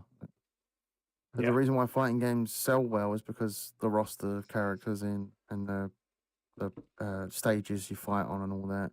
Especially with games like Street Fighter, Tekken, Mortal Kombat.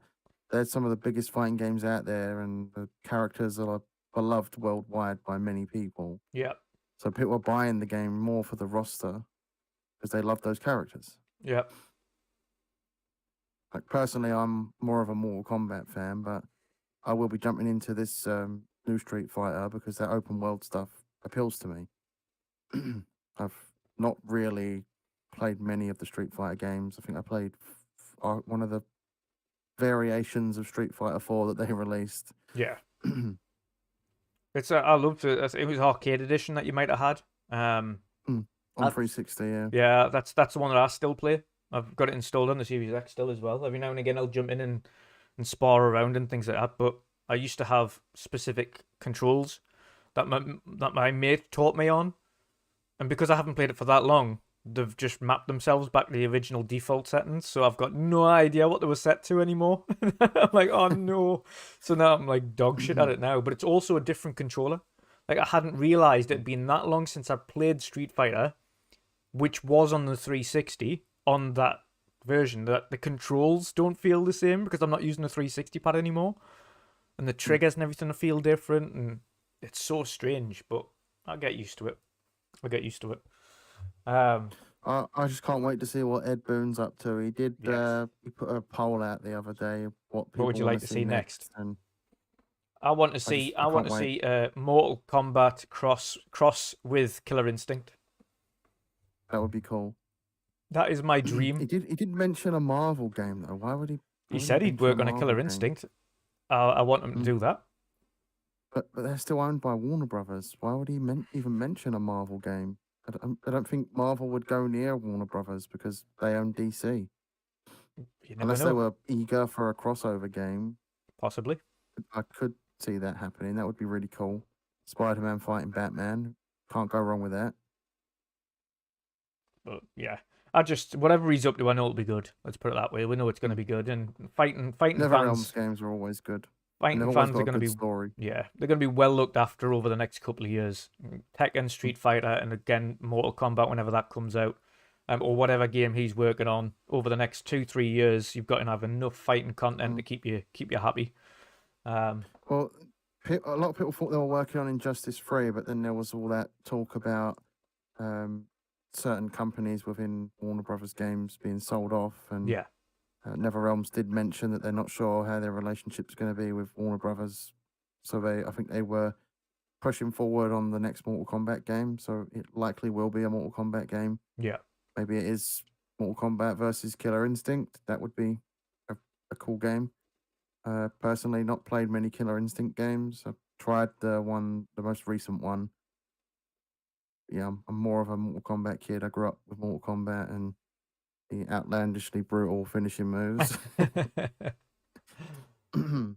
Yeah.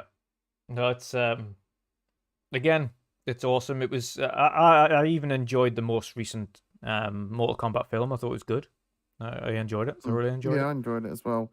Apart from the main character, Carl, I didn't really go much on him. And how they tried to make him like Scorpion's like a distant relative to Scorpion or something like that. It's like weird. But yeah, it was good. It was good. It was done It well. was good, yeah. Yeah. Better than the majority of the Mortal Kombat films, apart Yeah. from the original Mortal Kombat film, because that's good. Even though it's cheesy, it's good. But the sequel to that wasn't good. It was bad. Yeah. Yeah.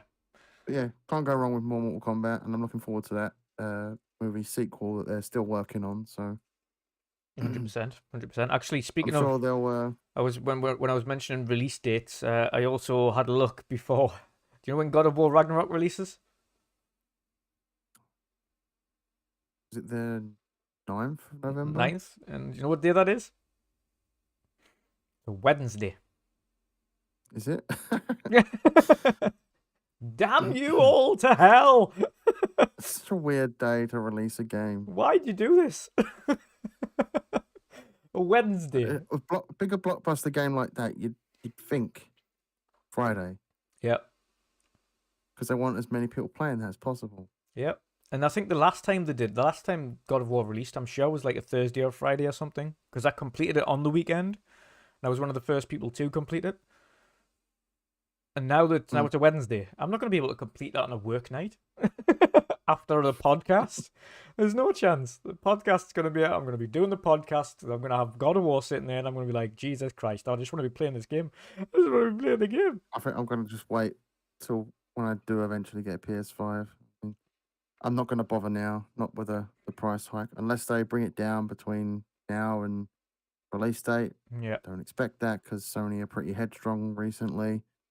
So yeah, I'm probably going to skip God of War until I Till you do get a PlayStation get 5. a PlayStation when Yeah. they reduce the price. That's fair. I'm in no rush. That's fair. When I do get it, I'll have plenty to play on that platform. So yeah. Awesome stuff. Awesome stuff. But yes, other than that, we're going to get into a few little bits of discussions about some awesome TV shows. First of all, we'll get into Edge Runners because I think you've only just seen the one episode so far. Obviously, I've yeah, just dived the into first quite episode. a bit. But I said this before we went live as well in the green room. It's a good and a bad thing for me on it. Good because I'm thoroughly enjoying it. The more the episodes go on, the better it gets. It gets insane. It's obviously an adult anime, so there's loads of brutality. There's loads of people getting dismembered and heads blown up and things like that. It's a brutal anime, but it's brilliant. And the one thing, it's initial thoughts on the series so far. Of course, this is just series 1. Hopefully, they create many of them because I think it's absolutely brilliant. The soundtrack's phenomenal. I'm digging the characters. Digging the art style. The story as it goes further is brilliant. And the nice bite-sized episodes. They're not overly long, like 20 odd minutes. It's nice, easy to jump into and just binge watch, or if you want to just catch up with them one at a time, really good. But it's just so good, and you've also seen, and hats off to Cyberpunk, because of course they released the Edge Runners DLC along with the series on Netflix, and they've noticed a substantial increase on people playing the game since Edge Runners was released. They have now hit an all-time high of 83,000 people playing the game on Steam today. That is the second highest since the game launched. Yeah, I mean, we saw it with Witcher 3. Yeah. A lot of people went back to that when the Netflix show came out, and a lot of people were experiencing that game for the first time thanks to the Netflix series. So Yeah. I'd imagine it's probably a similar thing here. People seeing the anime and being like, oh shit, there's a game out for this? And then they go and get that game. Yeah. And it's, to me, watching that series and then seeing him buying all of his modifications, and he's got like Scyther arms again, he's got like super speed because of his spine implementations and new lungs and things, seeing him doing all that and remembering me doing that in the game, and then me going, oh, I want to create this super kind of powerful character again, and I want to do this, I want to do that, and then seeing him take on these jobs and getting into all this hassle, and I was like, oh, I really want to play the game again. Like, damn it, it's working. The TV series is doing its job, and it's making you want to get involved in the Cyberpunk universe. and it's I'd imagine it's probably going to have a similar feeling with me when I get past like a few more episodes more. I'm going to be itching to play it again. yeah, I it's I didn't want to get into it again right now because I prefer to wait for the content that's coming next year, yeah, Phantom Liberty. yes, So I would prefer to wait for that, but I don't think I'm going to be able to no. after watching this. The one thing I will say is watching the show, and you'll notice the more you watch it as well, it has very extreme parallels to the main characters in the video game, and I think that's on purpose. So, of course, in the game, you've got V, and you've got the two females, of course, that you can kind of get to know in the game, Judy and Panam. You've got the main bloke at the start of the game. I've forgotten his name before he dies. um, Jackie. Jackie, yeah. And that's not a huge spoiler, by the way. That's the beginning of the game. No matter what you do, he's going to die. That's just, there you That's go. very early, like Very, first very two, early. 3 hours of the First two, game. 3 hours at most. And out of like a 70-hour game. It's. But yeah, if you watch the TV series on Netflix, the main character, of course, you're called V in the game. The main character is nicknamed D in Edgerunners, and he has his initial sidekick, who is in the game, well, in the TV series, exactly the same thing. He kind of gets you into it. They're all called the kind of should we say Mexican Americans. You've got your female sidekick that's in there as well. You've got all these parallels to the game in the series, but they're different character names. The lead character D is actually much younger. He's like an Arasaka student, but it's built within the same world. It's the more you get into it, the more interesting it is. And again, like I say, it's very brutal. But the soundtrack is also great. That's one thing I do like about this show. From what I've heard so far, the soundtrack's really awesome as well. But what are your initial impressions of it? As someone that's not really big into anime, I mean, I watched anime as a kid, but I never really stuck with anime. Dragon Ball's literally the only one that I in my got into. life, yeah. I watched Dragon Ball, Yu-Gi-Oh, Beyblade. Oh god, Those were yeah, the forgot about animes that Beyblade. I was watching as a kid, but I never stuck with anime. Yeah, So in a way, I'm finding it hard to get into because I've not really been a big consumer of anime. yeah, But story wise, it's fairly interesting. The first episode, without going into spoilers, there's some tragic moments for the main character, which basically defines him going forward. yeah, And I will likely stick with it because they've done a good job of telling that story of tragedy and making this character making you feel for this character. yeah, Feel sorry for this character and like the way he goes ahead and becomes more like a towards the end of the episode a brutal sadistic type person. yes, It's sort of like a origin story for a good villain, yeah, but at the same time you feel for that villain. You know why the reasons why they're doing things because they've been treated like garbage basically by society and stuff like that. yeah, So it's a great first episode. Once I get used to the fact that it is an anime, I can see myself really getting into it. yeah, And they're only like 25 minutes an episode or something like that. So it's not much of my time. So yeah, I will push forward with it. But I can see it. I can see myself wanting to install Cyberpunk again yeah, because of it. yeah. Just because I want to be back in that world. The further you get into it, the more it feels like that as well. Like as soon as I Mm. finished, because I think I'm up to episode 6 or 7 of it so far, and the more I got into, like the more it went on, the more I was sitting there thinking, I'm gonna go and play Cyberpunk. I'm gonna go and play Cyberpunk. I'm gonna go. I'm like, no, I can't do it. There's so many games I need to play. Yep. Yeah, same here pretty much. As much as I want to get back into Cyberpunk, I've got so many other things I should be playing. So I was really like hoping that I'd get back into Cyberpunk when the DLC comes out. Yeah, yeah, But but probably not going to happen. I'm probably going to just push everything else aside and get back into Cyberpunk after watching this. yeah, I mean, overall, what I will say, obviously, I know it's an anime, but the one kind of anime it reminded me of specifically was actually an animated feature film for Dead Space called Dead Space Downfall. If you haven't seen that, I I have seen recommend that. it. Yeah, I have seen that. That is That's brutal. very brutal. Brutal. And the more Proper this brutal. TV Like show goes so much on, gore. the anime style and the way they do it and the acting and everything reminds me of Dead Space Downfall. I'm trying to recall how the art style was for Dead Space Downfall. I just remember it being packed full of gore, like you would Yeah, expect from Dead Space. yeah, yeah. And if anybody in chat or anybody listening has not seen the animated film Dead Space Downfall, I 100% recommend you go and watch it. It is a brilliant anime. Brilliant.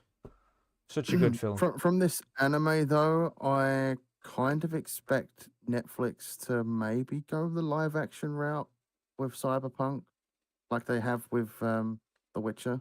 You never know. So maybe we see a live action series soon. I think the problem they'll have with Cyberpunk as a live action would be making sure, because the CGI would have to be phenomenal. Yeah. It would have to be like absolutely another level phenomenal to fit in. Yeah, it'd have to be on the same level as Stranger Things wise, the CGI. I think it might have Stranger to surpass Things it, to CGI be is honest. some of the best. I think it would have to surpass Stranger Things because if you ever think of all, obviously they're all it's all cybernetic, so it's people with like scythes Yeah. coming out of their arms and things like that, and it would have to be a whole nother level to pull that off. I don't know. Depends. It depends on I if don't know. I could see it happening. you never. We'll have to wait and see. Witcher was easy because that's just like medieval essentially. Yeah, and then like the A few horrific looking beasties here and creatures there. and stuff. Yeah, a few beasties here and there, but yeah, it's we'll see. Again, it's obviously doing big numbers because the game's picking up substantially a substantial amount of players Yeah. off the back of it. So, yeah, hats off to the people who created Cyberpunk Edge Runners and of course the game devs who are getting their second chance. Personally, always thought they deserved it. It wasn't down to the developers that you had the issues that it had at launch. That was very much taken out of your hands. I'm glad your game's now getting a second chance. I'm glad it's in a state that people can enjoy it now, and thoroughly looking forward to Liberty. Sorry, what was the name of the DLC again? Phantom Liberty. Phantom Liberty. Thoroughly looking forward to that when it comes out as well, and I am super glad it's next gen only. Same here, yeah. I'm really looking forward to that. Like I said when we talked about it a few weeks ago, it gives me Judge Dredd vibes, and Yeah. Judge Dredd is one of my favorite like worlds to be engrossed in. Not the Stallone movie because that was awful. Yeah. Yeah. But yeah, the Carl Urban movie, the one that was in 3D, but you can also watch it in normal 2D, I guess you call it. Yeah. Yeah, great film. I can't wait for the DLC for Cyberpunk.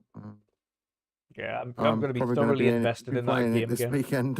Yeah, going to be thoroughly invested Yeah. in that game again. I've always thought about starting a new game again, but then I think of all the hours I put into this character that I've got to know in my first playthrough, and it just makes it like, oh, do I want to start another playthrough again? Or do I want to just make this guy much better? I don't know. I'm gonna have to have a think. Yeah, I'm probably gonna do a run as a nomad. Oh, Nomad's by far the I best one. chose Street Kid. Played a full playthrough with Street Kid. Yeah. Well, I tried Corpo first, but I didn't get on with it, and I ended up starting again with Street Kid, and I stuck with that. Yeah, I love the Nomad. Like, it was just such a great story all the way through. Loved it. Mm. But Yes, yes. I'll probably end up playing it this weekend because of watching the anime. Yeah, 100%. No doubt, I'll be exactly the same with me. I'll probably end up playing it as well this weekend. But yes, another one we've been watching, should we say, is Lord of the Rings: Two Towers. Sorry, not Two Towers, Ring of Power. You've managed to catch up. You're on the latest Yep, episode. I finally caught up today. I um, watched the latest episode today, and episode 3 as well, which I missed. awesome Finally stuff. caught up. I know initially when we first started watching it, you weren't quite sure whether or not it was for you, whether or not you were enjoying it. Tell me, Mr. Jen, how are you feeling now after getting caught up to episode 4? After watching episode 3, that's what really got me into the show. Some big stuff happens in there. Some of the main characters are being held captive and forced to do labor for the orcs. One of them escapes. Well, you think he escapes, and something happens to him. Yeah. That is what got me into the show, and immediately put on the next episode straight after, because I was like, I wanted to find out what was going to happen next. There's one particular elf character, the main one from you see in the first episode. Yeah. He's become my favorite character. He's pretty much a badass, kind of like Legolas. Yes. There's a scene in episode 4 where he catches one of the orcs' arrows and fires it back at him, and that was so fucking cool. So I'm really into this. Like I after like episode 3 and 4, I'm fully invested in this series now. Yeah, I think it took, and I think people's initial problems with the series is that it was taking so long to build this world that they wanted to talk about, and give the backstories to all the characters. And I'm a relatively patient person. When it comes to some TV series, specifically with Lord of the Rings, I knew it wasn't going to be a quick one, because if you ever think about the films, specifically the films, they're like 3.5, 4 hours long each. Super long films, and it takes a long time for any of them to go anywhere or anything of note to happen. So I was coming into this knowing there's going to be a lot of world building, a lot of character building at the start. You're going to kind of get to know a few people. There's going to be a couple of little scuffles here and there, but there's not going to be anything massive. And then, of course, you get the climax at the end of every film of this big battle or this big thing. You're not going to get that in a TV series, of course, because the climax, the ultimate fights, etc., are going to be near the end of the season. What you're going to get instead is these little scuffles or these tiny little fights that are in between, or these little moments where there's kind of some kind of big thing happen. We had kind of little things happen like that in the first episode, where you kind of saw what happened originally. The second episode, you had the incident on the ship, the boat, of course, where you see them kind of going overboard, and there was kind of something there. Episode 3, of course, you had the labor camp issue, and of course, episode 4, as we know now, additional things happen, and as you mentioned there, things like catching arrows and firing them back at them and stuff. That was such a cool scene. But yeah, it's all building up to, I guess, I'm not exactly sure how many episodes are in this season. Yeah. But I guess it's building up to like the orcs maybe like assaulting that tower sort of complex that the elves were like stationed at the beginning of the series. Yeah. Because they're after a specific item, a sword that they need. 8 episodes, Fantos said, so we've got another 4 episodes to go. Yeah, I think it'll probably the next 2 episodes will be maybe a build up to an assault from the orcs on that sort of castle complex tower. Yeah, and I've got absolutely no doubt the final episode on 8 will leave it on a cliffhanger for the next season. There'll be a lead character, either is down injured, or you think he's dead and he's not, or they've been kidnapped or something. Something's going to happen to somebody big in episode 8. But I think you're correct as well. And we kind of said the same thing with the Halo series, which, woohoo, good news. We've had confirmation they are now filming the 2nd season. Looking forward to talking about that again when that comes out. In Iceland as well. So that's got to be right. It's got to be the backdrop for Halo. Yeah. If you're gonna pick a big place like Iceland, it's got to be the backdrop for Halo. 100%. I'm looking forward to that. But yeah, like we said in the Halo series, we were expecting the kind of finales, the big things to build up in the last 2 episodes. So I think you're right. The next 2 episodes are kind of going to be slowly building towards that section, so you get more and more into it. And episode 7 and 8 are going to be the big fights. It's the big fight essentially is going to be split between 7 and 8, I think. The initial big fight, anyway. We know, like previous Lord of the Rings, they have many different wars or many different battles in different segments. The penultimate episode is usually where the big thing will happen in any TV series, and then the finale is like the wind down from that big event, building up to the stuff that comes in the next season that's expected to come in the next season. Yeah. And Fanta has just confirmed their 5 series have been signed for $1 billion budget. Jesus. Damn. That's big. That is pretty huge. But yeah, I'm fully invested in this now. I'm going to be watching every episode every Friday now. It's those 2 episodes, 3 and 4, really got me into it. Yeah, absolutely brilliant. I'm looking, and again, it's brought back that mysticism from the original Lord of the Rings that I was enjoying, that I didn't quite get so much in the Hobbit series. I didn't think. Yeah, now I kind of want to rewatch the Lord of the Rings movies because it's been such a long time since I've watched them, and you know they are long movies. They still stand up to this day. I want to watch it. Yeah, they still stand up to this day as well. Like you have to go. And how old are they now? They're like 15, 16 years old, maybe older. And they're still to this day absolutely hold up when it comes to the graphics and the CGI and everything that was implemented. God knows how they pulled it off. There's certain films that just hold up, no matter how long, like how far down the line you watch them. 2001 was the first Lord of the Rings, so wow, damn, 20 years. Yeah, I didn't know that.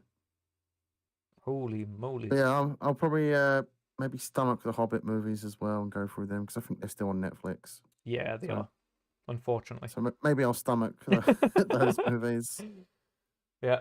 But I'll probably do that after Rings of Power finishes, so that I've got something in between to actually watch. Yeah, good shout. But yes, that has been this awesome episode of Weekend Edition. We hope you enjoyed it. We hope you enjoyed the impromptu review for Metal Hellsinger. As mentioned earlier on as well, the review will be uploaded separately on the channel as well for people who just want to get the review of the game from our perspective. Really hope you enjoyed the show today. Of course, those of you who are watching live, thank you for joining us. For everybody who stopped by again today as well, hope you enjoyed the show. For those who watch on demand, likewise, hope you enjoyed the show. Please make sure to like, share, and subscribe it out.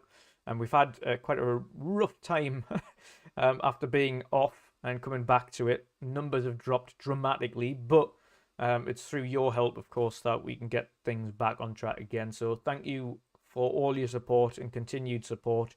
I hope you enjoyed the show. Jen, let people know, of course, where they can find you, brother, and when you're going to be streaming next.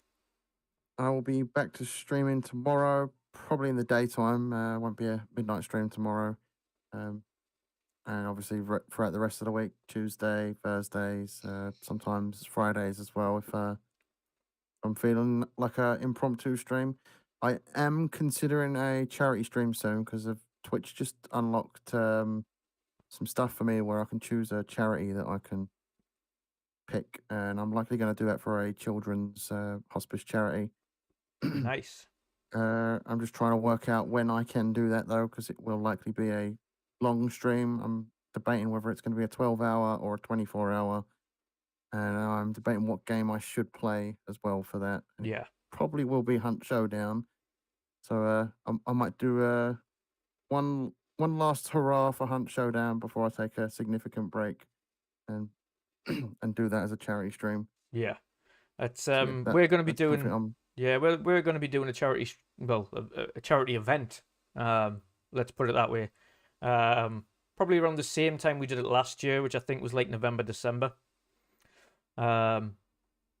Obviously, for those who took part in the 24-hour stream last year, it was absolutely phenomenal from start to finish. There was obviously a lot of emotions come the end.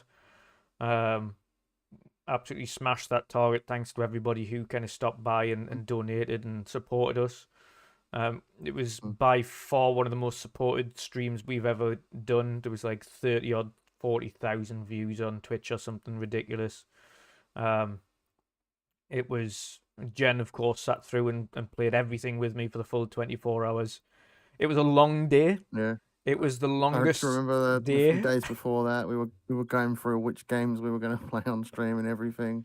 It's such a good time. But it was, you know what it is, I Such a wouldn't change it for the cool thing to world. be a part It of. was such a memorable experience. But it was Oh, it also was like awesome. sitting here with like a cooler bag full of ice filled with drinks and like snacks beside us, and it was just such good fun. And I'm looking forward to doing it again this year. So our event's going to be kind of a week long, where the Midweek Mix Up Collective will get involved. Everyone can kind of do a stream in order to, essentially from the collective, do a stream in order to kind of raise money for the charities. We're going to have a European charity, a UK charity, and for the US, we're going to have another little charity as well for them to donate to. The overall, so we're going to have one. The UK one is going to be the largest overall one. That we're going to kind of be pulling money towards, and then we're going to have two smaller ones that we're going to get for US and European. But it's going to be a week-long event.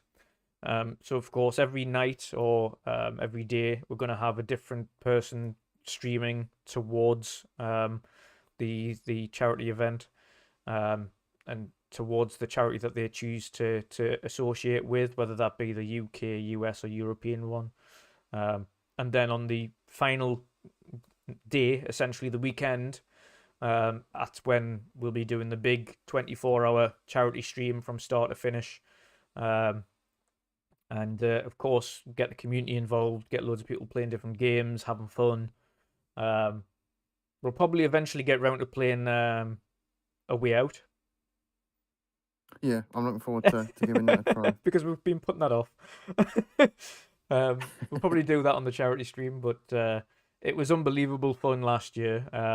Very emotional at the end, of course, like I say, when we hit those targets. And of course, last year we smashed through the best part of what would be $2,000. It was £1,740 for charity. So of course this year we want to smash through that again and raise £2,000 if we can, or $2,500 for charity if we can do that. Specifically in what is a really tough time for people right now, I'd be more than over the moon. It'd be absolutely phenomenal. But yeah, I'm looking forward to being a part of that again. Such a cool event to be a part of.